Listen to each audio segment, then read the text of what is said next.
कहीं पर बसत करन बिनु रागा, चांचरी के जिमी चंपा के बागा।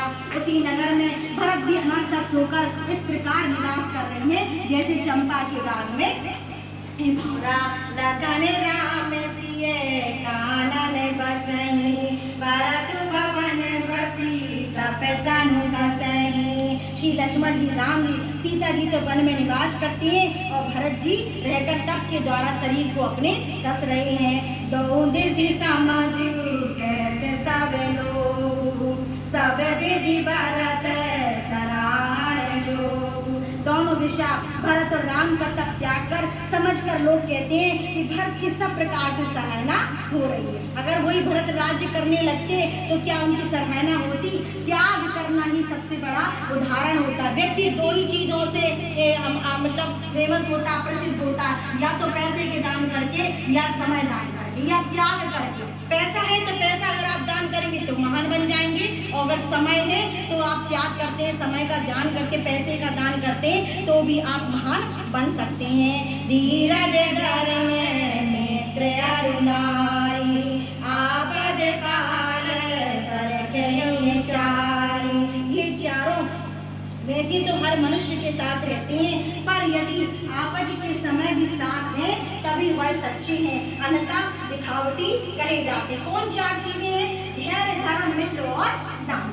धैर्य अगर आपके पास में है तो भी वो आपका साथ देगा, और दूसरा धर्म, धर्म अपने आप को कभी नहीं छोड़ना चाहिए। तीसरा मित्र, आपका अगर सच्चा है, आपका साथ देने वाला है, दुनिया में सबसे बड़े खुश व्यक्ति आप ही हैं। और चौथा ये आपका नारी, अगर नारी आपके सुख दुख की सहधर्मी है तो आप कैसे हो, एक राजा की तरीके से आप जीवन भर अपना व्यतीत कर सकते हैं। कहते ना, अगर करंट का तार होता है ना, तार को अगर सही दिशा में जोड़ा जाए तो वो क्या होता है, प्रकाश बन करके पूरे घर में फैल जाता है, और वही तार गलत में मिल जाए तो झटका ही देता रहता है। और श्याम रामचंद्र की जय। सुन सीता तब नाम समरिना, नारी पति व्रत करई, तो प्राण प्रिय राम कहीं कथा संसार हित। हे सीता, तुम्हारे नाम का स्मरण कर नारियां पतिव्रत करेंगी, तुम्हें राम प्राण प्रिय हैं, मैंने यह कथा संसार के हित के लिए कही है।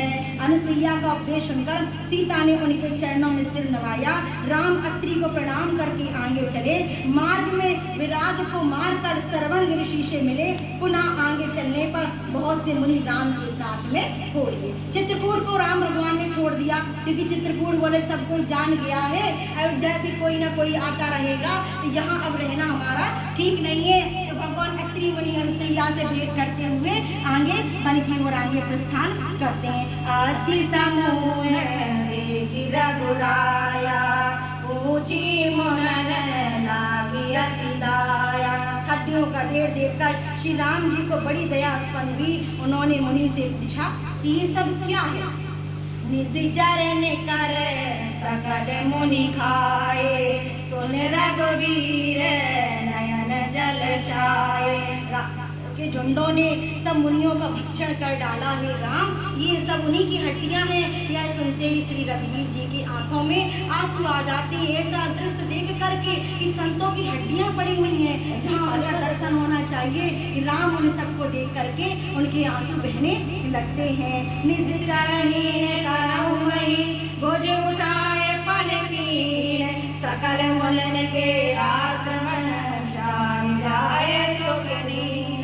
श्री राम जी ने हाथ उठाकर प्रतिज्ञा की कि मैं धरती को राक्षसों से रहित कर दूंगा। फिर समस्त मुनियों को आश्रमों में जा जाकर उनको सुख प्रदान किया, क्योंकि वह सब ऋषि मुनि तो भगवान का ही कर दर्शन के लिए सब वहाँ पर बैठे हुए थे कि कब भगवान बन आए और कब हमें दर्शन प्राप्त हो। इसके बाद सुती चुंडी से मिले मुनि ने राम का स्वागत किया। वरदान मांगने के लिए मुनि ने कहा, मैं क्या मांगू, आपको जो अच्छा लगे वही हमको वर दीजिए। आगे लगे भगति विरति विज्ञाना, सकल गुण ज्ञान निधाना। हे मुनि, तुम अखंड भक्ति, वैराग्य, ज्ञान, विज्ञान, सभी गुण और ज्ञान के तो भंडार हो। अब समंद्र दे प्रभु मोहि, जय प्रकार मानव मुन दोई। सीधराज से भेंट भई बहुविध प्रीत बढ़ाए, गोदावरी निकट प्रभु रहे परन छाए। राम ने अगस्त्य से परामर्श किया। अगस्त्य जी ने पंचवटी में निवास करने को कहा। वहाँ गिरिराज जटायु से मिलना हुआ, उसके साथ अनेक प्रकार से प्रीति बढ़ाई। प्रभु श्री राम जी गोदावरी जी के निकट पर्णकुटी बना करके निवास करने लगे। जब ते राम कीन तै वासा, सुखी भये मुनि विक्रासा। जब से श्री राम वहाँ वास किया तब से सब मुनिगण प्रसन्न रहने लगे। उन्हें वहाँ पर भय समाप्त हो गया। थोरही में सब कहूँ बुझाई, सुनहु तात मति मन चित लाई। श्री राम जी बोले, हे भाई, मैं संक्षेप में सब समझाकर कहता हूँ, तुम मन चित्त और बुद्धि लगाकर के सुनो। मैं अरुणोर दूर में माया, यही बस कीने जीवन काया। आज गोचर जय लगी मन जाई, सौ सब माया जानहु भाई। ज्ञान मान जय कहु नाहि, देख ब्रह्म समान सब माही। कहीं तात सौ परम विरागी, तृण सम से दीन गुण त्यागी। मायाई से नाम कहूँ जान कई सौ जीव, बंद मोक्ष प्रद सर्व पर माया प्रेरक शिव। मंगल भवन मंगलहारी, देवहु सुत दशरथ अजर बिहारी। सीताराम सीताराम सीताराम सीताराम, राधे श्याम राधे श्याम राधे श्याम राधे श्याम। स्मर में ते विरति योग के ज्ञाना, ज्ञान मोक्ष प्रद वेद बखाना। जाते वेग द्रवहु में भाई, सोम में भगति भगत सुखदाई। जिसमें मैं तुरंत प्रसन्न होता हूँ। हे भाई, वही मेरी भक्ति है जो भक्तों को आनंद देने वाली होती है। भगवान ने समझाया, बोले कि जो क्या कैसी हो, जो भक्तों को आनंद दे, वही मेरी भक्ति। जिसको काम करने से हृदय में जो अंतरात्मा होती है, हमारी कंसाइंस होती है, अगर हम कुछ गलत काम करते हैं ना, वो हमें रोक देती है ना। एक कभी कभी टीवी में हम लोग देखते हैं ना कि एक कोई मूवी चलती है, वो व्यक्ति जो हीरो होता है असमंजस की स्थिति में पड़ जाता है, तो एक काले कलर की छाया होती है, सफेद कलर की हो जाती है। तो ये क्या है? ये क्या होता है? एक अच्छी आत्मा होती है और एक बुरी आत्मा। अच्छी आत्मा अच्छे के लिए कहती है और बुरी आत्मा बुरा करने के लिए कहती है। इसी तरह हमारी कंसाइंस है कि हमारी जो आत्मा है वो हमें रोकती है काम को करने से। अगर हमारा क्या है, हमारा अगर विवेक जागृत है, अगर मन हमारा पवित्र है, तो वो हमें समझाती है कि नहीं, ये काम करना गलत है और ये काम करना सही है, ये काम करने को करना चाहिए। अगर आप ध्यान से सुने तो वो आपको सही रास्ता दिखाती रहती है। काम आदि मद तनम न जागे, तात निरंतर बस में ताके। यही बीत गए कछु के दिन बीती, कहते विरागे ज्ञान गुण नीति। सूप नकारा के बहनी, दोष हृदय दारुण जस है। शूर्पणखा नाराम की रावण की बहन सर्पणी के समान भयानक और दुष्ट हृदय वाली थी। राम कहते ना, गायत्री माता क्या है? राम तो धर्म है, लेकिन गायत्री माता युग धर्म है। राम नाम क्या है? धर्म है और गायत्री मंत्र युग धर्म है। कैसे? जैसे कि हमारे यहाँ पर हम लोग 56 प्रकार के भोजन मंगाए। क्या? दही बड़े भी, पकौड़े भी, जलेबी भी, कचौड़ी भी और सारी सब्जियाँ, बहुत सारी पनीर की, जो भी छोले ओले, चावल पुलाव, सारे कुछ बना डाले।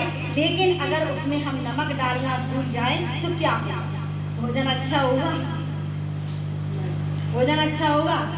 नहीं होगा। तो उसी तरीके से जब सारे 56 भोग क्या है? राम नाम है, राम की कथा है और नमक उसमें किसका कार्य करता है? गायत्री मंत्र हमारे उसमें नमक का कार्य करता है ना। तो राम नाम क्या है? तो दोनों का जब संगम होता है तो व्यक्ति उसका जीवन क्या हो जाता है, उसका जीवन निरंतर प्रगति की तरफ बढ़ता चला जाता है, उसका जीवन जागरूक हो जाता है, उसका हृदय निर्मल बन जाता है। इसीलिए गुरुदेव ने कहा है स्वाध्याय हमें अवश्य करना चाहिए।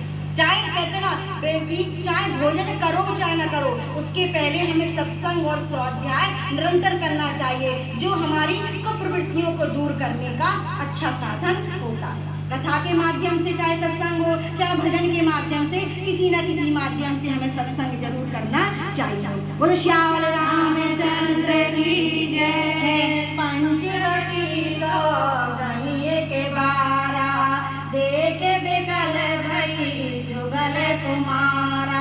एक बार पंचवटी में गई, वहाँ दोनों राजकुमारों को देखकर काम से पीड़ित हो गए। अब यहाँ पर देखिए, यहाँ पर दो स्त्रियों का वर्णन आता है वन में। एक कौन है? शूर्पणखा, जो अविवेक की स्थिति है। और दूसरी कौन है?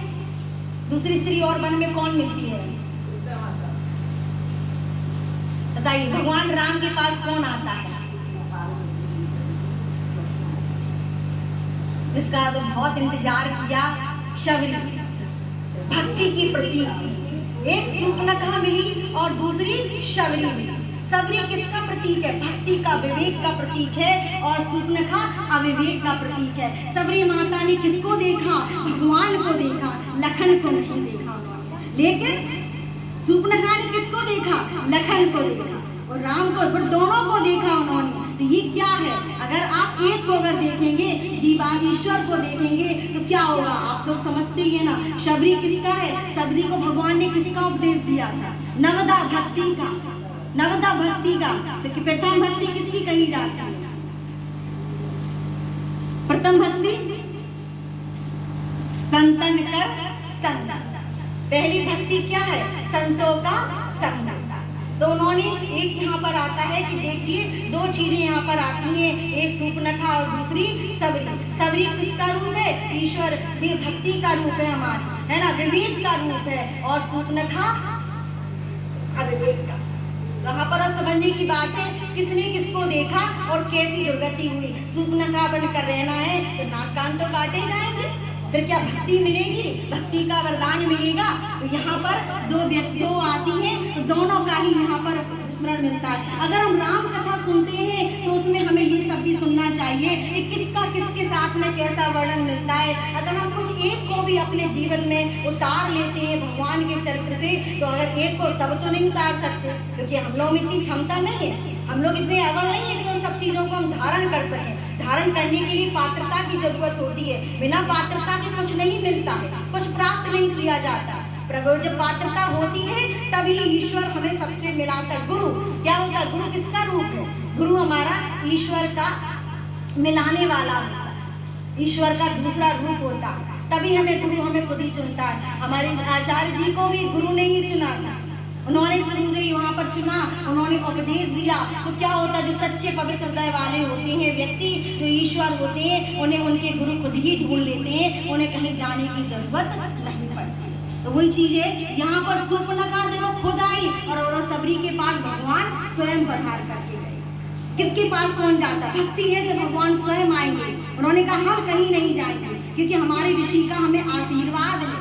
शबरी को आशीर्वाद था, क्योंकि उसने बहुत सेवा की थी अपने गुरु की, और कहा था, बोले शबरी तुम यहाँ छोड़कर कहीं मत जाना, ईश्वर तुम्हें यहीं मिलेंगे। हम जा रहे हैं, लेकिन तुम यहीं रहना, तुम्हें यहीं पर इस स्थान को छोड़कर कभी मत जाना, ईश्वर तुम्हें हमेशा यहीं आएंगे। और जब रोज शबरी क्या करती थी, भगवान के बिछाने के लिए रोज फूल बिछा देती थी कि मेरे भगवान आएंगे। संतों ने तो उसे पागल कह दिया, बोले अरे पागल है, ऐसे ही फूल बिछाती रहती, नहीं भगवान आएंगे, इसके पास आएंगे भगवान। क्योंकि शबरी कैसी थी? नीच जाती, और इसके पास आएंगे भगवान, ये संतों को छोड़ करके आएंगे निर्वाण बोले। लेकिन फिर भी यहाँ पर शूर्पणखा खुद आती है, और वो भी किसको देखती है? लखन को देखती है, और वहाँ पर शबरी ईश्वर को देखती है, जीवा अपने परमेश्वर को देखती है। इन दोनों में कितना बड़ा अंतर है। बोलो श्याम रामचंद्र की जय। शूर्पणखा